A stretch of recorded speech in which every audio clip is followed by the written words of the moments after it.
ಆತ್ಮೀಯ ಬಂಧುಗಳೇ, ಶ್ರೀಮದ್ ಭಗವದ್ಗೀತೆ ತತ್ವ ವಿವೇಚನೆ ಟೀಕಾ ಅಧ್ಯಾಯ 4 ಜ್ಞಾನಕರ್ಮ ಸನ್ಯಾಸ ಯೋಗ.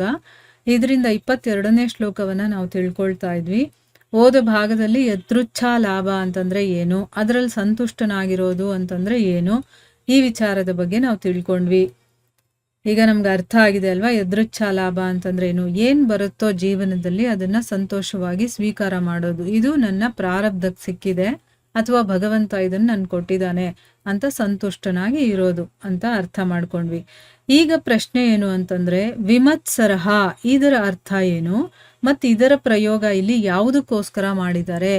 ವಿಮತ್ಸರ ಅನ್ನುವಂಥ ಶಬ್ದವನ್ನ ಇಲ್ಲಿ ಯೂಸ್ ಮಾಡಿದಾರಲ್ಲ, ಅದು ಯಾಕೆ ಮಾಡಿದ್ದಾರೆ ಅಂತ ಕೇಳ್ತಾ ಇದ್ದಾರೆ. ಮೊದಲು ವಿಮತ್ಸರ ಅಂತಂದ್ರೆ ಏನು ಅಂತ ತಿಳ್ಕೊಳ್ಳೋಣ. ವಿದ್ಯಾ, ಬುದ್ಧಿ, ಧನ, ಮಾನ, ದೊಡ್ಡಸ್ತಿಕೆ ಅಥವಾ ಬೇರೆ ಯಾವುದೇ ವಸ್ತು ಆಗಿರ್ಬೋದು ಅಥವಾ ಗುಣಗಳ ಸಂಬಂಧದಲ್ಲಿ ಬೇರೆಯವರ ಉನ್ನತಿಯನ್ನ ನೋಡಿ, ಈಗ ನನಗಿಂತ ಅವನು ವಿದ್ಯೆಯಲ್ಲಿ ಮುಂದೆ ಇರಬಹುದು, ನನ್ನ ಪಕ್ಕದ ಮನೆಯವರು ಯಾರೋ ಇರಬಹುದು, ಅಥವಾ ಅವನಲ್ಲಿ ಆಸ್ತಿ ಅಂತಸ್ತು ದೊಡ್ಡದಾಗಿರ್ಬೋದು, ಗುಣದಲ್ಲಿ ಅವನು ನನಗಿಂತ ಉನ್ನತಿಯನ್ನ ಪಡೆದಿರಬಹುದು. ಈ ರೀತಿ ಹಣ, ಅಂತಸ್ತು, ವಿದ್ಯೆ ಏನಾದರೂ ಆಗಿರ್ಬೋದು. ಅದರಲ್ಲಿ ಬೇರೆಯವರು ಯಾರಾದರೂ ತುಂಬ ಎತ್ತರದ ಮಟ್ಟಕ್ಕೆ ಹೋಗ್ತಾ ಇದ್ದಾರೆ, ಮುಂದುವರಿತಾ ಇದ್ದಾರೆ ಅಂತ ಅನ್ನೋದನ್ನ ನೋಡಿ ನನಗೆ ಒಂದು ಭಾವನೆ ಬರುತ್ತಲ್ಲ, ಅದನ್ನ ಈರ್ಷೆ ಅಂತ ಹೇಳ್ತೀವಿ. ಆ ಈರ್ಷೆಯ ಭಾವ ವಿಕಾರದ ಹೆಸರೇನೆ ಮತ್ಸರ.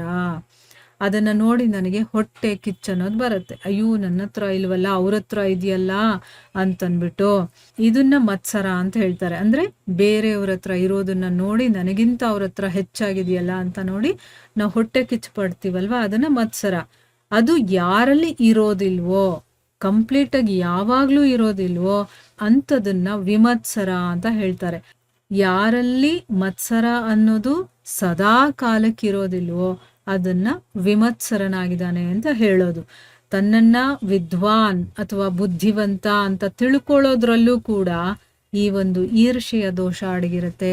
ಅವರಿಗಿಂತ ನಾನೇ ಹೆಚ್ಚು ಅಂತ ಅವನು ತನ್ನ ಮನಸ್ಸಲ್ಲಿ ತಾನೇ ಅನ್ಕೊಳ್ತಾ ಇರ್ತಾನಲ್ಲ, ಅದರಲ್ಲೂ ಕೂಡ ಈರ್ಷೆ ಅನ್ನೋದಿರುತ್ತೆ.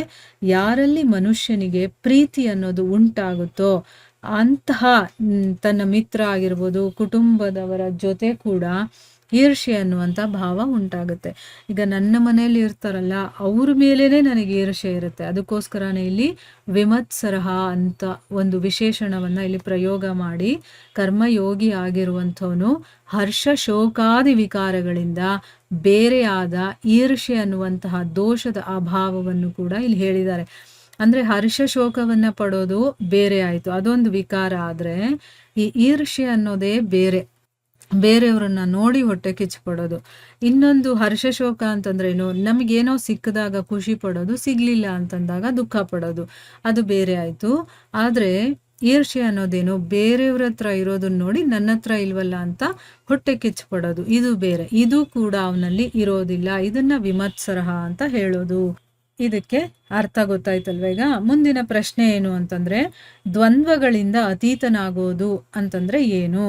ಉತ್ತರ ಏನು ಅಂತಂದ್ರೆ, ಈಗ ಹರ್ಷ ಶೋಕ ಮತ್ತೆ ರಾಗದ್ವೇಷ ಇದೆಲ್ಲ ಇರುತ್ತಲ್ಲ, ಇದನ್ನ ದ್ವಂದ್ವ ಅಂತ ಕರೀತಾರೆ. ಅಂದ್ರೆ ಬೇರೆಯವ್ರನ್ನ ನೋಡಿ ತುಂಬಾ ಪ್ರೀತಿ ಬರೋದು, ಇಲ್ಲ ಅಂದ್ರೆ ತುಂಬಾ ದ್ವೇಷ ಮಾಡೋದು, ಅಥವಾ ಏನಾದ್ರೂ ಸಿಕ್ಕಿದಾಗ ತುಂಬಾ ಸಂತೋಷ ಪಡೋದು, ಇಲ್ಲ ಅಂತಂದ್ರೆ ಫುಲ್ಲು ಕುಗ್ಗೋಗ್ಬಿಡೋದು, ದುಃಖ ಪಡೋದು. ಈ ರೀತಿ ಇರುತ್ತಲ್ಲ, ಇದನ್ನ ದ್ವಂದ್ವಗಳು ಅಂತ ಕರಿತೀವಿ. ಅದರ ಜೊತೆಗೆ ಸಂಬಂಧ ಇಲ್ಲದೆ ಇರೋದು ಅಂತಂದ್ರೆ ಏನು, ಈ ರೀತಿಯ ವಿಕಾರಗಳು ಕಂಪ್ಲೀಟ್ ಆಗಿ ಅಂತಃಕರಣದಲ್ಲೇ ಇಲ್ಲದೆ ಇರೋದು, ಅದರಿಂದ ಅವನು ಅತೀತನಾಗಿರೋದು. ಏನಾದ್ರೂ ಕೂಡ ಅವನಿಗೆ ರಾಗದ್ವೇಷಗಳು ಬರೋದಿಲ್ಲ. ಈಗ ತನ್ನ ಮನೆಯಲ್ಲೇ ಏನಾದ್ರೂ ಒಂದು ಸಂತೋಷದ ಸುದ್ದಿ ಆದಾಗ್ಲೂ ಕೂಡ ಅದನ್ನ ಸಮಾನವಾಗಿ ನೋಡ್ತಾನೆ, ಸಮಚಿತ್ತದಲ್ಲಿ ತಗೊಳ್ತಾನೆ.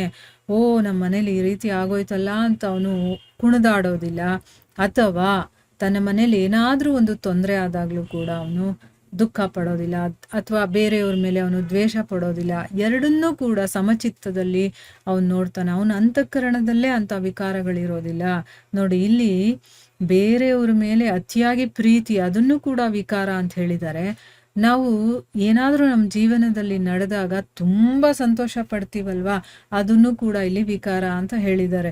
ಸೊ ಯಾವುದೇ ರೀತಿಯ ವಿಕಾರಗಳು ಇಲ್ಲದೆ ನ್ಯೂಟ್ರಲ್ ಅಂತ ಹೇಳ್ತೀವಲ್ವಾ, ಆ ಒಂದು ಸ್ಥಿತಿಯಲ್ಲಿ ಯಾರು ಇರ್ತಾನೋ ಅವನ ಬಗ್ಗೆ ಇಲ್ಲಿ ಮಾತಾಡ್ತಾ ಇರೋದು. ಈಗ ನಮ್ಮನ್ನ ನಾವು ಈ ಒಂದು ಜಾಗದಲ್ಲಿ ಇಟ್ಕೊಂಡು ನೋಡಿದಾಗ ನಾವು ಎಲ್ಲಿದ್ದೀವಿ ಅನ್ನೋದು ನಮಗೆ ಗೊತ್ತಾಗುತ್ತೆ. ನಮಗೆ ನಾವೇನೋ ಒಂದು ಸ್ವಲ್ಪ ಕಲ್ತಿದ ತಕ್ಷಣ ಏನೋ ಒಂದು ಹಿಮಾಲಯ ಬೆಟ್ಟದಷ್ಟು ಕಲ್ತ್ಬಿಟ್ನೇನೋ ಅನ್ನೋಷ್ಟು ನಮ್ಮಲ್ಲಿ ಅಹಂ ಅನ್ನೋದು ಬಂದ್ಬಿಡತ್ತೆ, ನಾನು ನಂದು ಅನ್ನೋದೆಲ್ಲ ಬಂದ್ಬಿಡತ್ತೆ. ಅದಕ್ಕೆ ಅವರು ಹಿಂದೆನೆ ಹೇಳಿದ್ರಲ್ಲ, ನಾನು ಏನಾದರೂ ಕಲ್ತಿದ್ದೀನಿ ಅಂತಂದರೆ ಅದರಲ್ಲೂ ಕೂಡ ನಮಗೆ ಒಂದು ಭಾವನೆ ಬಂದ್ಬಿಡತ್ತೆ, ಓ ನಾನು ಇಷ್ಟನ್ನು ಕಲ್ತ್ಬಿಟ್ಟಿದ್ದೀನಿ, ಅಷ್ಟನ್ನು ಕಲ್ತ್ಬಿಟ್ಟಿದ್ದೀನಿ ಅಂತ. ಅದು ಕೂಡ ತಪ್ಪು. ಅವೆಲ್ಲ ಕೂಡ ವಿಕಾರನೇ. ಅಂದರೆ ನಮ್ಮೊಳಗಡೆ ಇನ್ನೂ ಎಷ್ಟೆಲ್ಲ ಇದೆ ಅನ್ನೋದು ನಮಗೆ ಗೊತ್ತಾಗ್ತಾ ಇದೆಯಾ, ಅದೆಲ್ಲ ಒಂದೊಂದೇ ಕ್ಲಿಯರ್ ಆಗಬೇಕು. ಆ ಭಾವನೆಗಳೆಲ್ಲ ಹೋಗಿ ಬರೀ ಸದ್ಭಾವನೆ ಅನ್ನೋದು ನಮ್ಮಲ್ಲಿ ಬರಬೇಕು. ವಿಕಾರ ರಹಿತರಾಗಬೇಕು ನಾವು. ಅದಕ್ಕೋಸ್ಕರನೇ ಭಗವದ್ಗೀತೆಯನ್ನು ಪ್ರತಿನಿತ್ಯ ನಾವು ತಿಳ್ಕೊಳ್ತಾನೇ ಇರಬೇಕು. ಯಾಕಂದರೆ ನಮ್ಮ ಜೀವನದಲ್ಲಿ ಒಂದು ಪರಿಪೂರ್ಣತೆ ಅನ್ನೋದು ಬರೋವರೆಗೂ ಕೂಡ ನಾವು ಭಗವದ್ಗೀತೆಯನ್ನು ಬಿಡಬಾರ್ದು. ಯಾಕಂದರೆ ಇದು ನಮ್ಮ ಜೀವನದ ಪಾಠವನ್ನು ಕಲಿಸುತ್ತೆ. ಹೇಗೆ ನಾವು ಜೀವನವನ್ನು ನಡೆಸಬೇಕು, ಯಾವ ರೀತಿ ನನ್ನ ಮನಸ್ಸಿನ ಒಳಗಡೆ ಎಲ್ಲ ಭಾವನೆಗಳನ್ನು ಸರಿಯಾಗಿ ಮಾಡ್ಕೋಬೇಕು, ಅಥವಾ ಎಷ್ಟು ಭಾವನೆಗಳು ನನ್ನಲ್ಲಿ ಕೆಟ್ಟದಾಗಿದೆ, ಅಶುದ್ಧವಾಗಿದೆ, ಎಷ್ಟನ್ನು ಶುದ್ಧಿ ಮಾಡ್ಕೋಬೇಕು, ಆ ವಿಚಾರದ ಬಗ್ಗೆ ಎಲ್ಲ ಭಗವಂತ ಕ್ಲಿಯರ್ ಆಗಿ ಎಕ್ಸ್ಪ್ಲೇನ್ ಮಾಡಿದ್ದಾನೆ. ತಿಳ್ಕೊಳ್ಬೇಕು, ತಿಳ್ಕೊಂಡು ನಮ್ಮ ಜೀವನದಲ್ಲಿ ಅಳವಡಿಸ್ಕೋಬೇಕು. ಇದು ನಮ್ಮ ಕರ್ತವ್ಯ. ಇಲ್ಲಿಗೆ ನಾವು ನಿಲ್ಲಿಸೋಣ. ಹರೇ ಕೃಷ್ಣ.